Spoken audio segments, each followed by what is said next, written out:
Assalamualaikum warahmatullahi wabarakatuh. Perkenalkan, nama saya Lael dengan NIM 64221015. Pada kesempatan kali ini saya ingin menyampaikan atau memberitahu bagaimana caranya melakukan uji kualitas data, uji asumsi klasik, uji regresi linear berganda, uji hipotesis, dan juga uji koefisien determinasi.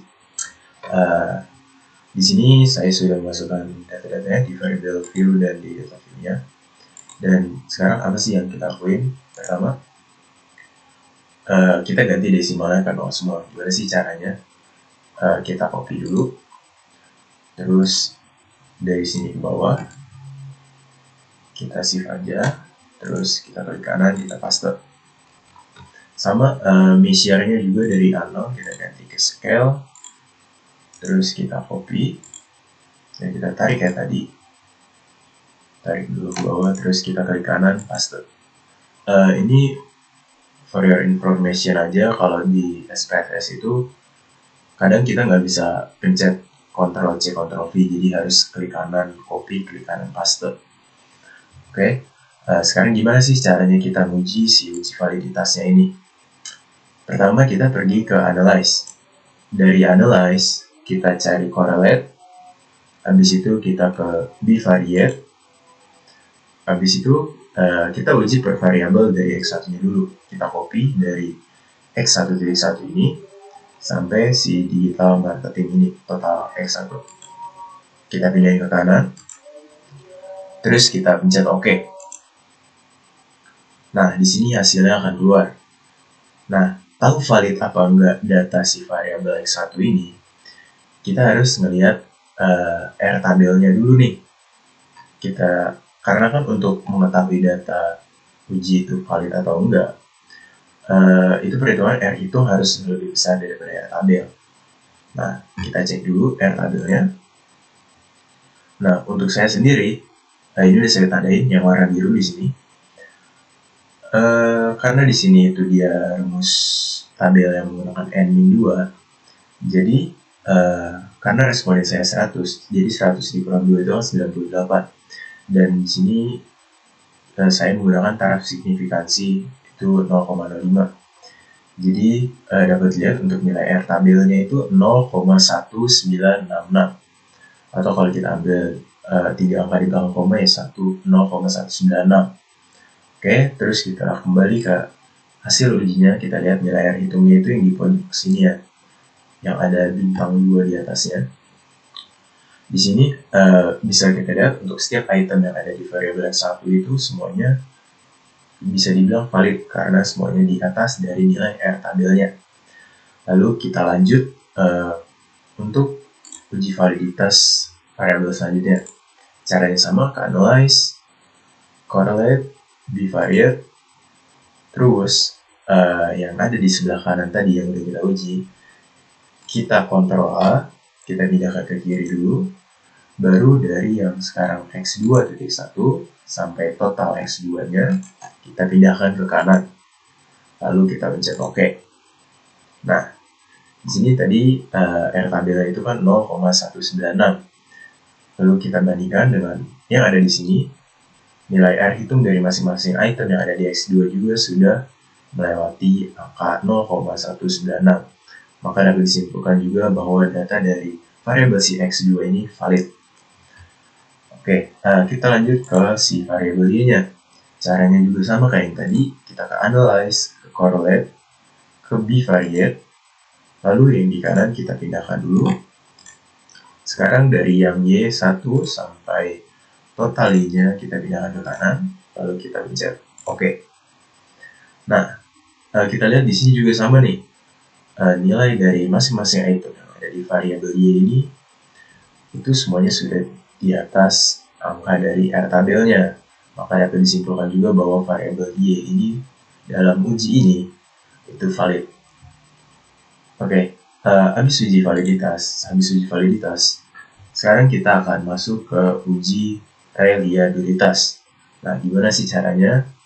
Pertama kita ke analyze di data view, lalu ke scale, lalu ke reliability analysis, lalu Dan di sini ada perbedaannya.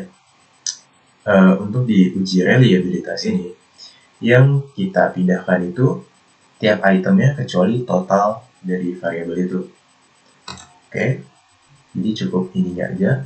Yang digital marketing total X1-nya ini nggak usah. Kita pindah ke kanan, terus kita oke. Nah, untuk tahu variabel X1 ini reliable atau enggak, kita dapat lihat di kolom crown base alpha-nya ini, nilainya. Kalau misalnya dia di atas 0,6, berarti variabel ini itu dapat dikatakan reliable. Nah, kalau kita lihat di sini, nilai dari crown base alpha variabel X1 itu dia 0,679. Maka dapat dikatakan untuk variabel X1 ini itu dia reliable. Lalu sekarang kita cek variabel X2-nya. Caranya sama kayak tadi, scale reliability analysis. Lalu yang di kanan kita pindahkan dulu, Ctrl A, pindahkan ke kiri.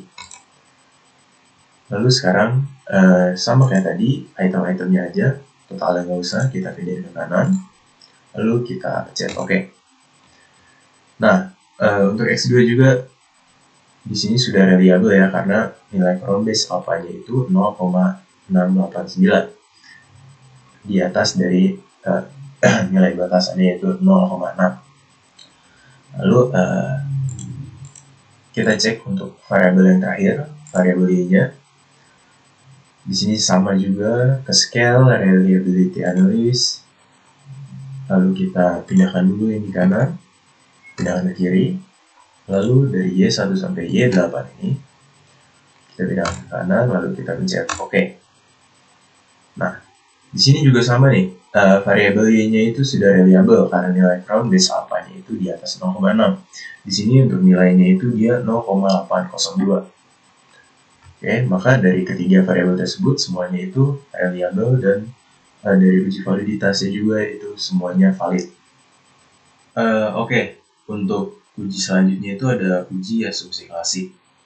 Nah, berbeda dari sebelumnya, dari uji kualitas data, kalau si uji asumsi klasik ini, yang perlu kita input ke dalam SPSS itu hanya total dari masing-masing variabel jawabannya. Jadi nggak usah tuh setiap item kita copy ke dalam SPSS-nya. Sekarang kita di variable view itu sama. Jadi kita namain labelnya dari masing-masing variabel kita. Terus desimal juga kita ubah ke 0. Lalu di measure juga kita ubah ke scale. Nah, sekarang gimana sih uji asumsi klasik itu kan ada 3 ya. Ada uji normalitas, multikolinearitas, sama heteroskedastisitas. Nah, caranya tuh gampang. Kita ke analyze, lalu kita ke regression, kita ke linear. Nah, untuk si variabel X1 dan X2, kita pindahkan ke independent. Dan untuk variabel Y-nya, itu kita pindahkan ke dependent. Lalu kita lihat di sini, statistik. Kita pencet. Kita centang yang collinearity diagnostic. Oke. Terus kita continue. Lalu sekarang kita lihat di plotnya. Nah, untuk bagian yang recit ini, kita pindahkan ke Y. Dan yang Z-pred ini, kita pindahkan ke X. Jadi gitu ya. Yang recit ke Y, yang Z-pred ke X. Jangan sampai ketukar. Lalu di sini standardized residual plot. Kita munculin aja nih, kita checklistin si histogram sama normal probability plotnya. Lalu kita continue. Dan yang terakhir di save itu kita centang yang under standardized di residualnya. Oke. Terus kita continue, lalu kita oke.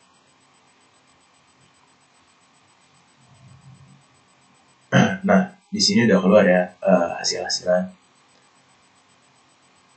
Oke, karena kita mau ngecek dari si uji normalitasnya dulu yang paling pertama, kita kembali ke si data view-nya dulu nih. Kita kembali ke datanya, lalu kita ke analyze, kita cari non-parametric test, terus kita ke legacy dialog, lalu kita ke once employee S.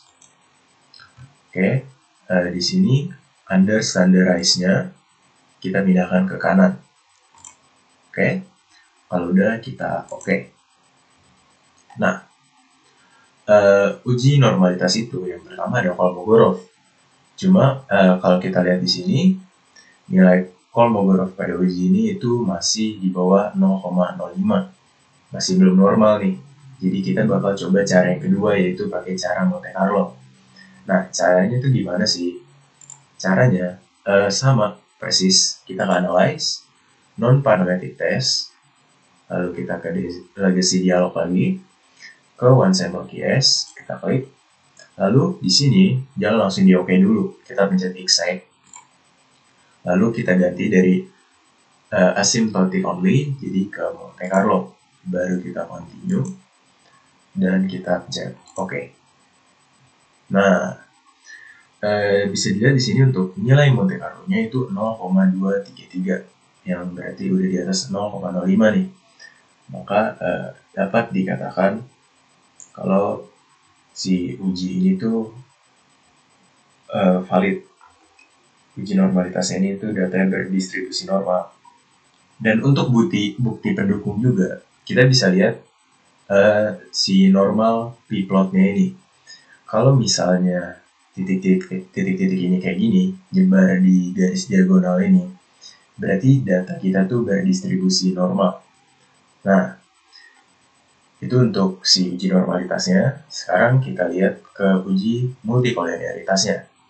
Untuk uji multikolinearitas, itu kita bisa lihat di si tabel koefisien yang ada nilai tolerance sama V-nya.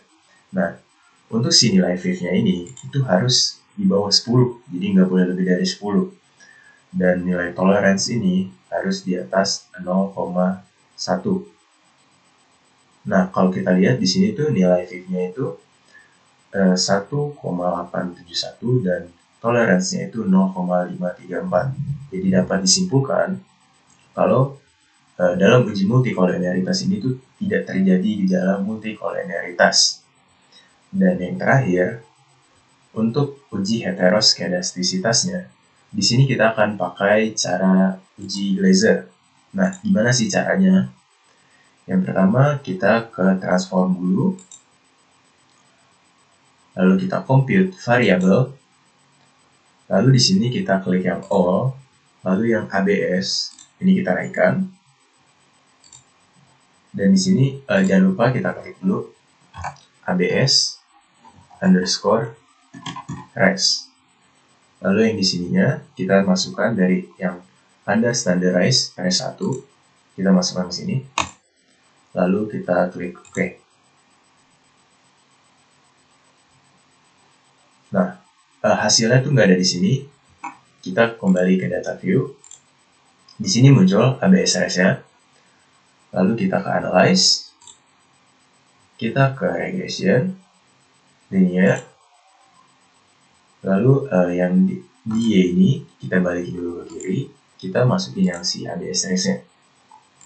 Nah, lalu untuk statistiknya kita hilangkan ceknya yang tadi sudah kita checklist. Ini juga kita kembalikan histogram normal probability plot-nya, dan di bagian shape-nya under standardize-nya juga kita hilangkan checklist-nya. Lalu kita klik continue, lalu kita klik OK.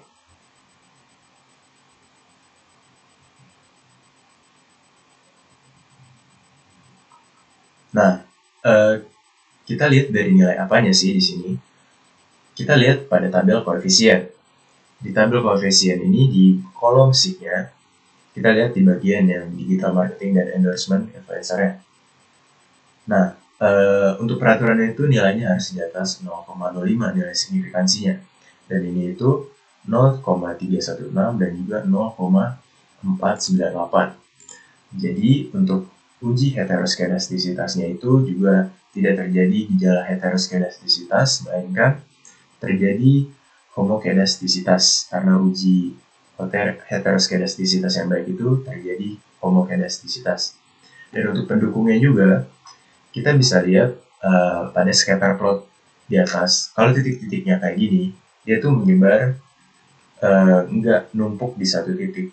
Berarti data kita bisa dibilang tidak terjadi gejala heteroskedastisitas. Sekarang kita lanjut ke uji hipotesisnya dulu nih. Di sini saya sudah input data-datanya.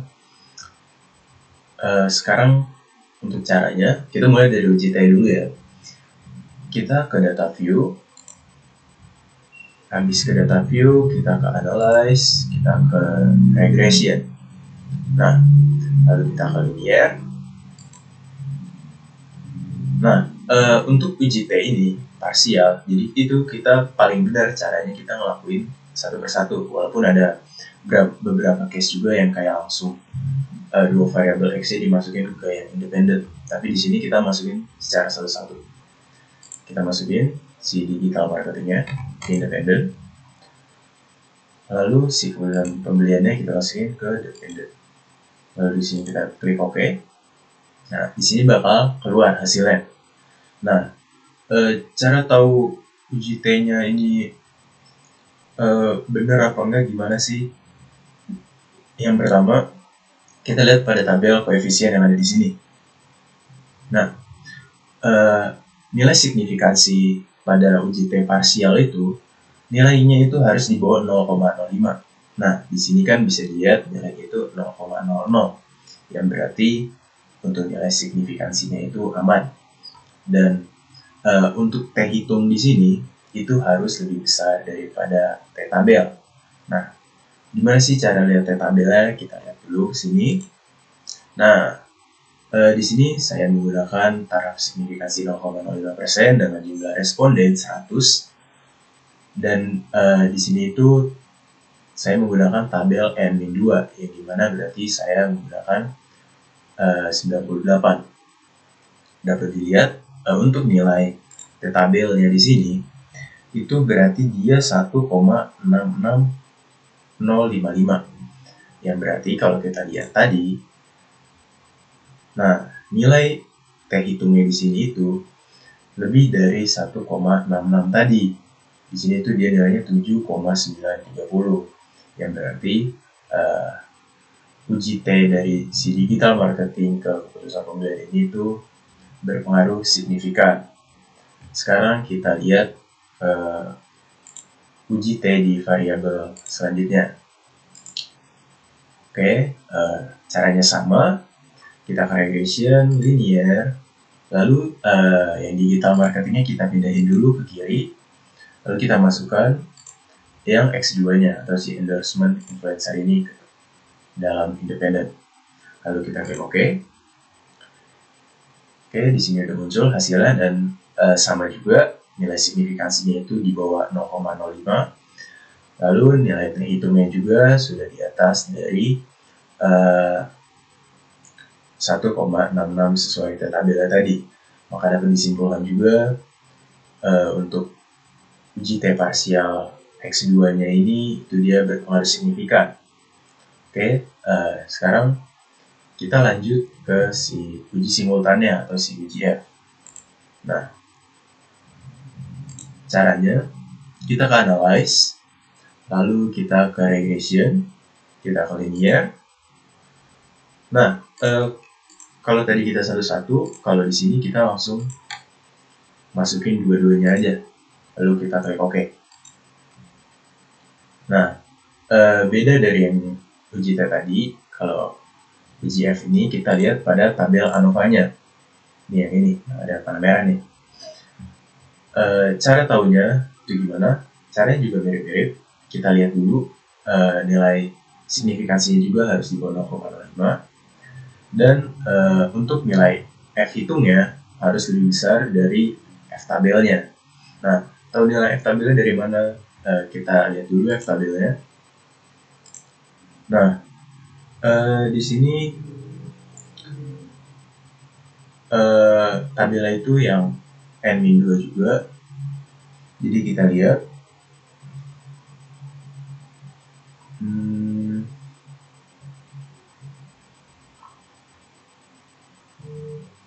Oke, kita lihat di sini. Berarti untuk F tabel saya itu 3,09.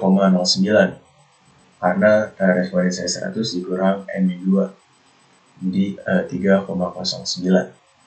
Oke, terus kita lihat lagi ke SPSS-nya.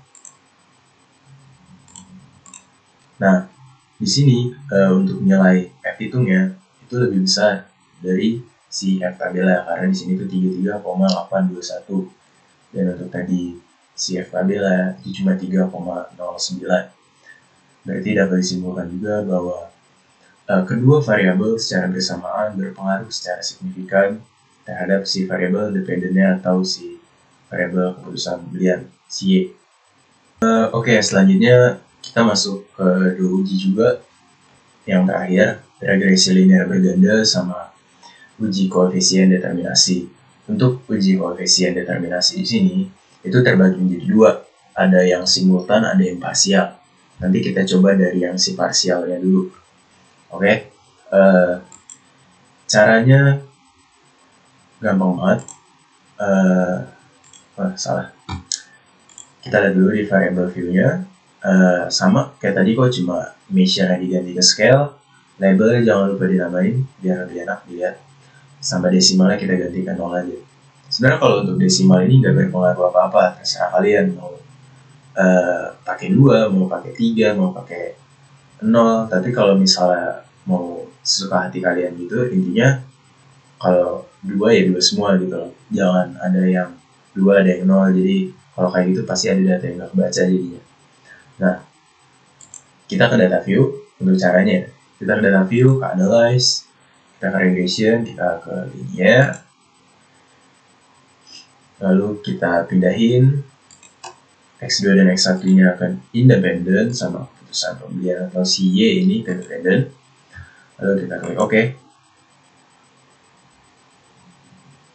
Nah, kita lihat di tabel si koefisien ini. Gimana sih tahu uji regresi linear berganda ini? Kesimpulannya itu gimana sih? Nah, kita bisa lihat di kolom Anda standardize B ini. Nah, tahunya itu gimana?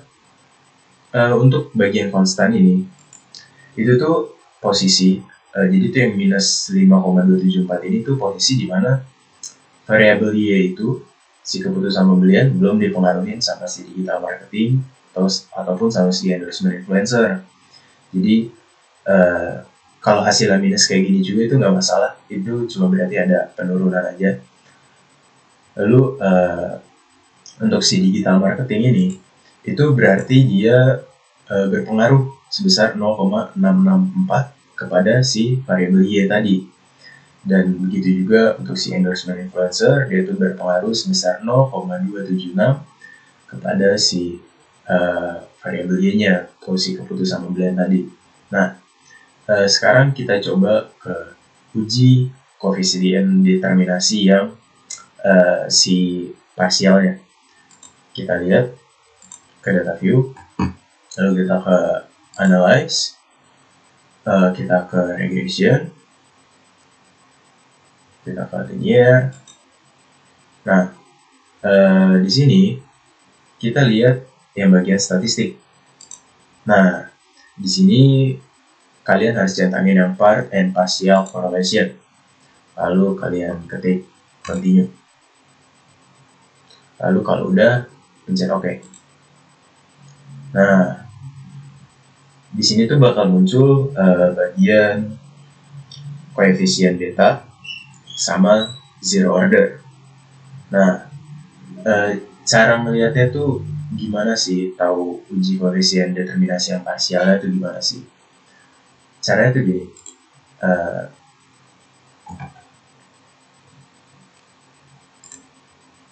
Kita bisa copy aja hasil dari si uji koefisien determinasi yang parsial ini. Kita copy ke Excel deh. Kita copy ke Excel.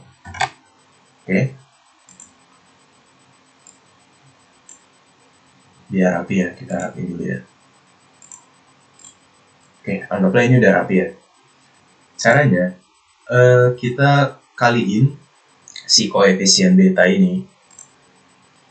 Jadi, kita klik dulu sama dengan, terus kita klik yang koefisien beta, yang digital marketing dulu ya.